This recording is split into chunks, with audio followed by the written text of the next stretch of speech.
Well, I'm just super glad that my hair looks this weird today. It's going to make this video really interesting. The Dragon Prince is a Netflix series that you've probably heard some talk about simply because it is created by some of the head writers who worked on Avatar: The Last Airbender. In fact, in terms of story structure, in terms of character design, in terms of some of the themes, this show resembles Avatar: The Last Airbender quite a bit. You can tell that at a glance. In fact, because of all of this show invites a lot of comparisons between itself and Avatar, and I'm going to be partaking in that a bit myself. Even if this show weren't made by some of the same people, Avatar: The Last Airbender would be the perfect show to compare this show to, because it is the kind of show that if you're interested in Avatar at all, you'll probably be interested in this one anyway. It has enough thematic similarities that if I compare this to Avatar, you'll get a very quick understanding for how this show works and whether or not you're going to enjoy it. However, much like Avatar, this is the kind of show that you wouldn't want to spoil for somebody, even though everyone's already seen Avatar, so you can't really spoil it at this point. So I am going to be keeping this video as vague as possible. I don't want to spoil major plot developments. Save for one point, I am going to be referring to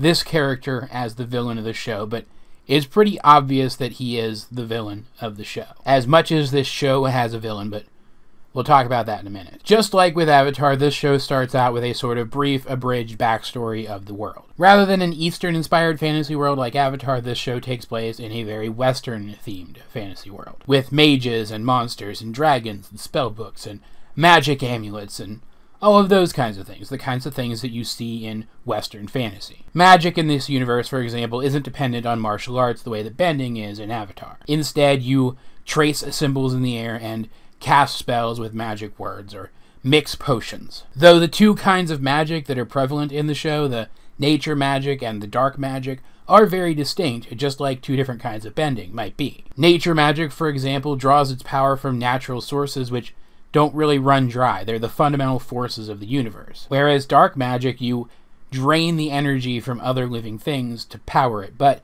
it has a lot more kick than other forms of magic might. It's actually this dark magic which incites the main conflict of the show, at least the main conflict within the show's history. Not too terribly long ago, humans lived alongside the various fantasy races that exist in this universe in the magical eastern side of their continent. But when they started practicing dark magic and therefore became threatening to the other races, as in the other races genuinely felt threatened by the direction that humanity was taking its civilization, the various fantasy races band together to banish the humans to the less magical western half of their continent. Humanity didn't like this. They wanted to retake their old home, so they went to war with primarily the dragons, who kind of sit in the middle and guard the boundary. This escalated until the Dragon King, a powerful thunder dragon, was killed and his only egg was destroyed, leaving the dragons without a living heir. The story of the show picks up in the lasting aftermath of that. Some moon elf assassins have been sent to get revenge on the men who ordered the death of the Dragon King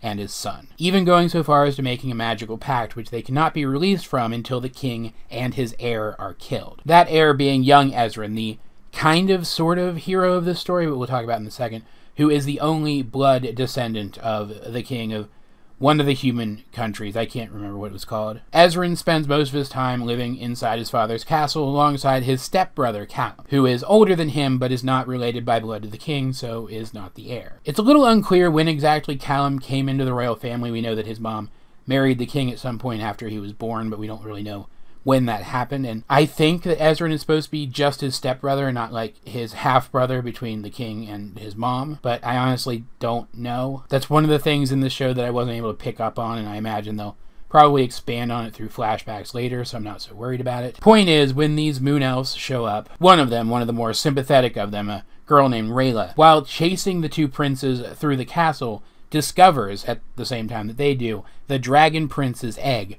undamaged, hidden within a secret part of the castle. Probably we can infer to be used in some dark magic ritual, since dark magic requires the life force of magical beings to fuel it. This isn't something that they ever tell us, but just through the lore and the world building that we've gotten so far, we can infer this, and it is basically confirmed later, as the villain of the show is a dark mage and he very much wants the egg back, because of course these three kids take the egg. They think if they can return the egg to the dragons, maybe they can bring about peace or some other thing. And here we have our quest. We have our cast of characters and we have our quest. It's all set up very quickly at the beginning of the season so that the rest of the season can be devoted to the story of the start of this quest. And just like Avatar, this show is being broken up into multiple seasons, each with a different book name based on the magic subtypes within this universe, each of which is a sort of self-contained story which still contributes to the overarching narrative of the entire series. Ezran kind of drives the plot forward with his kindness and his empathy and his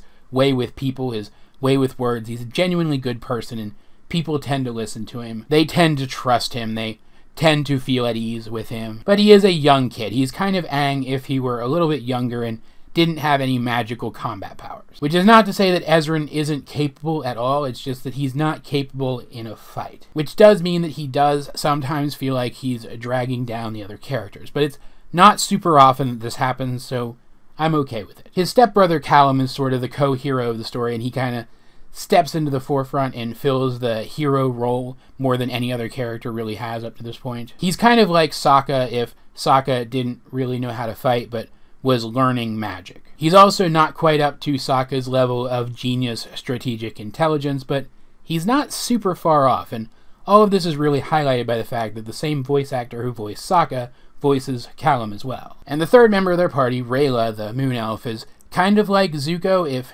Zuko had come into the story already knowing that the world was super screwed up and needed to change, and had joined Team Avatar from the very beginning. She's the fighter in the group. She's the one who knows how to fight. She's super capable. She's super sure of her own abilities. She's the one who defends them from threats the majority of the time. Like, Callum is learning magic. He can help out, but his powers are kind of unreliable. She's the reliable defense against threats that they have at this point, which is super cool. That's a super cool dynamic to have between these characters. You've got these two groups from very different worlds who have to trust and rely on each other a whole bunch for this plan to work. On one side you have the brothers, on the other side you have Rayla, and they're both in this for the right reasons, but neither side really fully trusts the other. I mean, Ezran fully trusts Rayla, but Callum doesn't, at least at first, and it's just neat. It's a neat dynamic, and I like it a lot. The villain of the show is kind of like the Fire Lord. He does want more power. That is one of his motivating forces, but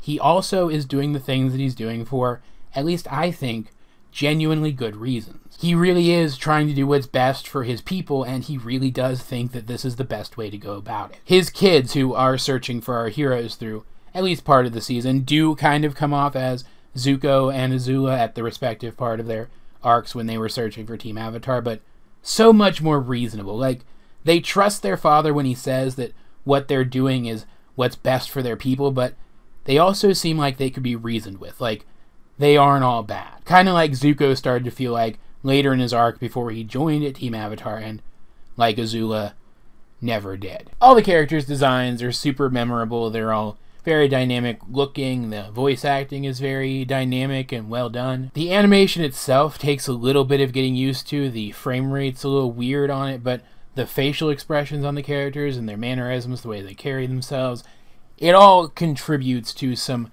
fantastically realized characters who you feel like you know super well right off the bat. It doesn't take long to get a feel for who these people are. I particularly like the voice acting for Rayla. She's my favorite character in the show. Her accent's great. The woman who voices her does a fantastic job. She's just the best. There are side characters who we get to know who are also super interesting, like the boy's aunt, for example, is a really great character. We're introduced to her pretty early in the season, and we get to see her a few times, and it's always a treat when we do. But that's primarily our cast of characters, and what's interesting about them is that they feel like the same kinds of archetypes as the Avatar characters, but with a bit more nuance to them. The good guys don't come off as quite as entirely good as the good guys in Avatar did. They're not some group of conquered nations. They're people who made genuine mistakes and then just kept making them, escalating this conflict. And the villains on both sides, the elves and the dragons on one side and the main villain of the show on the other, all come off as people who are just trying to do what's best for their own. No one in this show is the mad, cackling conqueror that the Fire Lord was. And following that same theme of nuance, there's more nuance in the quest that these characters are undergoing. There isn't some magical predestined avatar in this group. They're just three kids. Three kids trying to return this magical egg back to its magical mama and maybe that'll slow or stop all of the killing that's happening in the background of this show. But remember, in the history that I described to you guys at the beginning of this video, the fighting started before the Dragon Prince was killed/kidnapped. The humans were already at war with the magical races before that happened, so returning the Dragon Prince's egg probably is not going to stop this conflict entirely on its own. The end of the season does, in a very spoilery way that I will not be talking about here, kind of introduce us to a way that these 3 kids might be able to sway things more so that the fighting does eventually stop. And it does involve the Dragon Prince, of course, because that's the title of the frickin' show. But this isn't Aang going around and acquiring the superpowers that he should have but doesn't yet so that he can defeat the big bad guy and end the war. There's no guarantee that the plan that these kids have is gonna work, and they're betting everything on it. They're risking their lives and their well-being for it. The world of this show and the situation these kids are in, it feels a lot less black and white than the world and the situation in Avatar, and that opens up a whole bunch of new storytelling possibilities that I just don't think would have worked in Avatar's narrative. And I'm really looking forward to seeing what direction they take all of this in. Just like in Avatar, the world building in this show is pretty fantastic, though it does start off super strong and then get a little bit weaker as the season progresses. Like, for example, and this is a bit of a spoiler, so I'm gonna dance around it a little bit, I apologize for that. There's a major event at the start of this season which occurs off-screen that affects the 2 brothers in a major way, but they don't actually know that it happened. But we, as viewers, know that it happened through nothing but world building. We see a couple of visual cues which tell us that this event happened without actually getting to witness the event itself. And if the world building hadn't been so strong, it wouldn't have been so obvious what had happened. No words of confirmation are spoken, and yet we know immediately that this thing has happened. If you guys are trying to guess at what I'm talking about and can't figure it out, it involves a red ribbon.